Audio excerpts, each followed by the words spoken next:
यश एक बार सुनिए। अबे भाई वो तो आपके पीडीए की बात कर रहे हैं, ये लड़का जो सूर्या मारा गया तो पीडीए का था। आप तो पीडीए की बात कर रहे हैं, लेकिन आज वो मुद्दा नहीं है, आज वो मुद्दा नहीं है, आज टीएमसी का मुद्दा है। ठीक है, सौरभ दुबे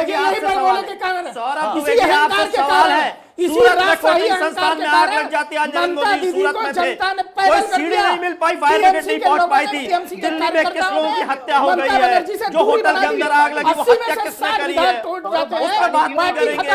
मध्य प्रदेश के सचिवालय हमारे साथ विपिन जी भी है, उसमें बात नहीं करेंगे। बताइए पेपर लीक पे बात नहीं करेंगे, स्पष्टीकरण करना चाहते हो आप, शर्म आनी चाहिए आपको, शर्म आनी चाहिए। जिस प्रकार से 1.5 करोड़ बच्चों का भविष्य पेपर लीक से आपने बर्बाद में कह रहे हैं गणेश जी की पूजा होती थी, हनुमान जी की पूजा होती थी, सैफई में सरकारी पैसे से बॉलीवुड वालों को बुला करके नाच गाने के लिए पैसे दिए जाते थे, मुजफ्फरनगर में दंगे हो रहे थे, सफाई में नाच गाना देख रहे थे अखिलेश यादव, डिम्पल यादव जी जो नाच गाना देख रही थी, और यहाँ पर मुजफ्फरनगर में दंगे हुए, दंगे पीड़ित जो है वो मारे गए, उनके प्रति जो है आते हैं विपिन भाई, विपिन जी ठीक है, विपिन जी आते हैं, जनता के देखिए विपिन जी बच्चे चर्चा में लेते हैं। सौरभ भाई एक मिनट जी, सौरभ जी, सौरभ हो गया, पश्चिम बंगाल में ममता सौरभ जी होगा जी, वही हाल समाजवादी पार्टी का उत्तर प्रदेश। अब विपिन जी आपके पास आते हैं, ठीक है सौरभ भाई हो गया, अपनी बात रखिए, अगर आप देश के खिलाफ बोलेंगे, विपिन को भी शामिल करते हैं, उत्तर प्रदेश की जनता को प्रताड़ित नरेंद्र करेंगे, मोदी के खिलाफ बोलने वाला जो भी भाजपा है वो कहाँ है? विपिन जी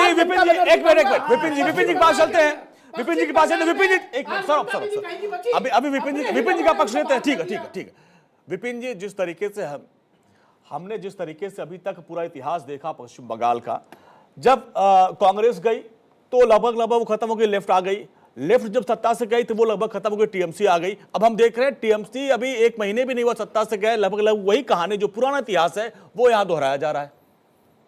निश्चित बात है, देखिए मंथन करने की आवश्यकता है। पहले तो मैं बिल्कुल एक बात साफ कर दूं, और देखिए ना पक्ष ना विपक्ष, निष्पक्ष होकर मैं अपने विचार रखता हूं, और एक बात तय है कि सिक्के के 2 पहलू होते हैं और मंथन करना चाहिए। चुनाव ये जो लोकतंत्र का महापर्व है, हार जीत लगी रहती है। आज जो सत्ता पे काबिज है ऐसा नहीं है कि वो हमेशा सत्ता पे काबिज रहेंगे।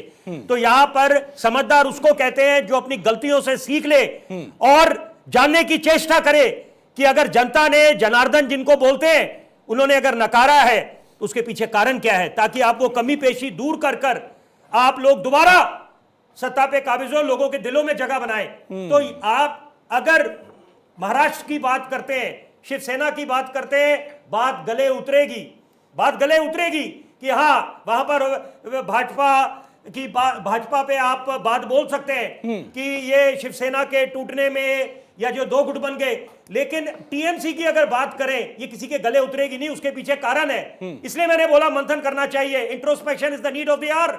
यहां पर उसके पीछे कारण बड़ा पुख्ता है कि यहां पर हार के बाद ये अमूमन देखा जाता है कि जो संगठन है, आपके कार्यकर्ता है, उनका मनोबल नीचे आ जाता है, वो हताश महसूस करते हैं और बार बार जताने की कोशिश करी गई थी। ऐसा नहीं है कि टीएमसी में कोई अभाव है नेताओं का, बड़े सुलझे हुए पॉलिटिकल मैच्योर लीडर्स हैं जिनकी बातों को अनसुना करा गया, जिसके कारण ये परिणाम सामने आए। और यहां पर इसी के आप उलट देखें जाके, जब 2021 में चुनाव लड़ा गया था, भाजपा ने पूरी ताकत झोंक दी थी, बोला था दोहरा शतक लगाएंगे, 100 का आंकड़ा भी नहीं पूरा कर पाए थे। और वही बात है, अपनी गलतियों से सीख ली कि क्या क्या गलतियां करी और दोबारा जो कमबैक हुआ, that has been a marvellous comeback and you have to give them the credit for that.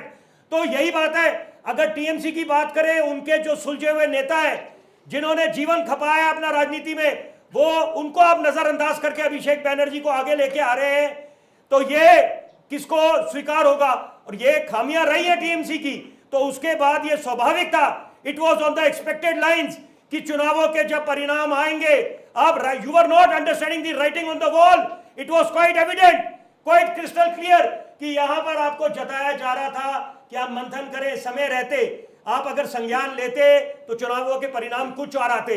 तो यह मैं अभी समाजवादी पार्टी के वरिष्ठ प्रवक्ता की बात सुन रहा था, कुछ बातों के साथ मैं इनके साथ इत्तेफाक रखता हूं, लेकिन यहां पर अब वही समझदारी की बात है कि समझदारी ये भी होनी चाहिए कि अब आप लोगों को चिंतन करनी चाहिए कि जो उत्तर प्रदेश का चुनाव है ज्यादा दूर नहीं है वो, तो यहां पर रणनीति में आपको बदलाव लाना पड़ेगा, जनता की नब्ज समझनी पड़ेगी। हाँ। और 2024 बड़ी जरूरी बात मैं चाहता हूं दर्शकों तक जाए जी। 2024 का जो लोकसभा का चुनाव जनरल है वो बहुत बेहतरीन आपका प्रदर्शन रहा है, लेकिन उसके बाद ये क्योंकि उतार चढ़ाव चलता रहता है लोकतंत्र के महापर्व में। और भाजपा की बात करें, भले ही विपक्ष के नेता बोलते हैं कि ये लोग चुनावी मोड में रहते हैं 365 दिन, तो इसका दूसरा पहलू ये भी है, उसको अगर हम सकारात्मक तरीके से लें कि they are tough task master, they don't have a casual approach, वो हर एक बात को, हर एक मुद्दों को बड़े गहन तरीके से लेते हैं। तो वही बात है, चुनाव रणनीति पे लड़े जाते हैं, मनोबल आपका 7वें आसमान पर होना चाहिए। हाँ, तो प्लानिंग के साथ चुनाव लड़ा जा रहा है, लेकिन यहां पे चुनाव हारने के बाद जैसा कि अभी टीएमसी के नेता ने कह दिया कि ईडी सीबीआई, सवाल यही है जी, जल्दी हेडलाइन लेना जी, जल्दी जी। मैं उस पे एक संक्षेप में बात बोलूंगा। देखिए, मैं बतौर पत्रकार, जीवन थपाया पत्रकार था, मैं अंग्रेजी अखबारों के साथ जुड़ा रहा हूं। मैं एक बात जरूर बड़े जिम्मेदारी से बोलूंगा, मैं उस वाद विवाद में नहीं पड़ूंगा कि कोई बोले सीबीआई ईडी, उधर से वही बात है। अगर सत्ता पक्ष की बात करें, भाजपा के नेता बोलते हैं आप टूल किट, जॉर्ज सोरोस, ये बात नहीं है। आप जनता की नब्ज को समझिए। हाँ। जनता जनार्दन होती है, जनता को विकास चाहिए, और ये बातें ठीक जब नेताओं को समझ आ जाएगी, आपको रोल मॉडल समझा जाता है, हाँ। तभी जनता अपने कंफर्ट जोन से बाहर ठीक निकलती है। है, अपना बेच सभी मेहमान बने रहे हमारे साथ, चूंकि हेडलाइन का वक्त होगा। हेडलाइन के बाद ये हम चर्चा करेंगे, क्या जो अब बागी सांसदों का रुख है, क्या दिल्ली तक उसका असर जाएगा, और फिर लोकसभा में क्या सियासी समीकरण बदलेंगे, इस पर भी चर्चा करेंगे।